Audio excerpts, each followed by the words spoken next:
Hello there, good afternoon, good morning, wherever time it is while you're watching. I just wanted to recommend a book for you today, Jon Ronson's The Castle. Now, I'm not going to go into, it's an adult's book, so I'm not going to go into some of the dark materials.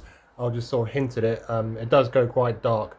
The book starts off with a story about how Jon Ronson's son was texting him one night about a very strange and unsettling evening he'd had with his friends, where he'd been invited to a party by who was supposed to be a social media influencer, and they went to this place. It was a massive castle, and it transpired that the evening became more and more disturbing. They were asked to be part of a reality TV show and asked to dress up as princes and princesses. All very strange. Anyway, the evening got darker, and they were texting Jon Ronson, who's their dad, the dad, and he was like started to investigate it after they'd told them the story. They were also concerned about some of the other people they'd met at the party, so they started. He contacted those people to see if they were okay and if they could talk about their experiences. And they did share their experiences, and it turned out that some of the activities that were going on in that castle were criminal, to say the least, and very abusive. So he booked an interview to meet the guy who had creeped out his son and his friends, and who owned this castle, a guy called Chris Mack, I think his name was, and the story goes on. It's not. It reads like a story. It's a page, so I couldn't put it down. It's absolutely unbelievably well written and well researched. He interviews him and finds out some strange things. Meets some of the people who stay at the castle, and as it progresses, this guy's got this idea to start a social media reality show about trying to find a princess that will become his new wife. He has other ideas where he takes two of the princesses, and if they misbehave, they become like paupers, and he humiliates them. It's awful stuff, and obviously some of it's very criminal. And then Jon Ronson wants to see if other people have been, male men have been affected by the internet and how they're coping with the modern life. The theme that runs through the book is not a book about the manosphere, but it's a book about how many men feel left behind by the changing society. And throughout history, when things change quickly, people struggle to keep up and can fall into strange behaviours, start isolating themselves. Every single person he meets in the book is somewhat isolated now after bad experiences, and they try to find meaning in just their day-to-day existence away from friendships and relationships and human interaction, really.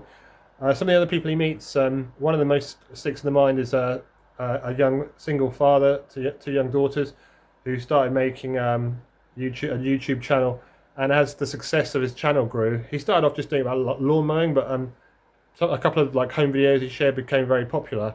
So he started doing strange things, making skits, like comedy skits with his family, where they'd all pretend to be babies, and they got millions and millions of views, made a lot of money that's now set them up for life, basically. But as the demand for his videos increased, the videos became a bit more and more strange.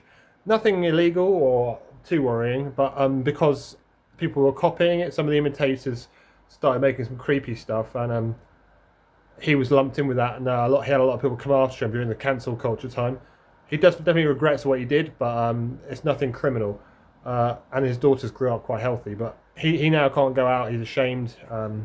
His mental health's been affected for life. He meets another guy who lives in grew up in like a utopian experiment from the 1930s or 40s, but this town was fell into disrepute, and criminals and gangs took over it, and the industry, the factories disappeared, and the people left there were just left to rot, basically, and the crumbling of the society. The one guy he meets is trying to like be the one source of structure and strength in the town, but he's become very resentful of other people and angry towards his people who live in the same town as him. Who else does he meet? He meets a disgraced movie star who was getting a lot of big parts in the 2019, 2018 kind of time, but his public life led to him, his private life misdemeanors led to him being exposed as a creep, and he couldn't get a job in Hollywood again.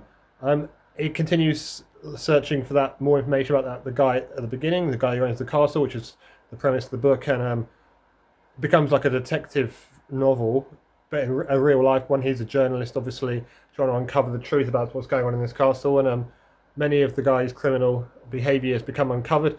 Yeah, we also see with these people who have committed crimes or done terrible things, they aren't pure evil. They've done some good things. We find out some of the really amazing things that the guy in the castle has done, heroic things. The other guys who humiliate themselves, disgrace themselves, they had good intentions when they started out, and they've done some good things with their lives. They're not evil people. They just either got caught up with the social media algorithm pushing them to do more and more crazy things. They got caught up in resentment due to the fact that life was no longer giving them opportunities. He also talks about his friend, who is the writer of Father Ted, who got lost in Twitter warfare and lost his family, lost his career, because he truly believed he was fighting against the devil when he was talking to people online about political issues. And he felt it was his moral responsibility to the world to continue spouting out hatred and arguing with people online, which I guess is how people justify all of their online behaviour that we see on Twitter and other such social media platforms. I think the rapid increase of technology is probably the driving force behind a lot of this negative behaviour. He talks about also fake influence like Dan Bilzerian, who show this macho lifestyle, but in truth they're broke and quite desperate people who have just inherited the money to fake their lifestyle. He talked about the dangers of your online presence, wanting to make crazier YouTube videos, wanting to have more arguments with people online, talking to AI and having them support your ideas even if they're completely insane, because AI is built to keep you on the platform talking for longer. So no matter what, back in 2024 at least, no matter what you came up with, they're going to go, that's a great idea, you're like some kind of genius. Whereas I asked AI and they said they're trying to stop doing that, but they would say that, wouldn't they? Yeah, don't trust AI. If it says you haven't got a good idea, it might not be a good idea. It might not be a good idea at all. Run it by a friend first. It's an excellent book. I couldn't put it down. I read it in 2 sittings because I started reading it at night, so I couldn't finish it. Then I finished it the next morning. I highly recommend it. It's absolutely awesome. Really interesting. Really thought-provoking. Really well written. Really well researched. Jon Ronson puts a lot of his own personal thoughts and feelings into it, and I can't recommend it enough. Check it out. The Castle by Jon Ronson. Great book.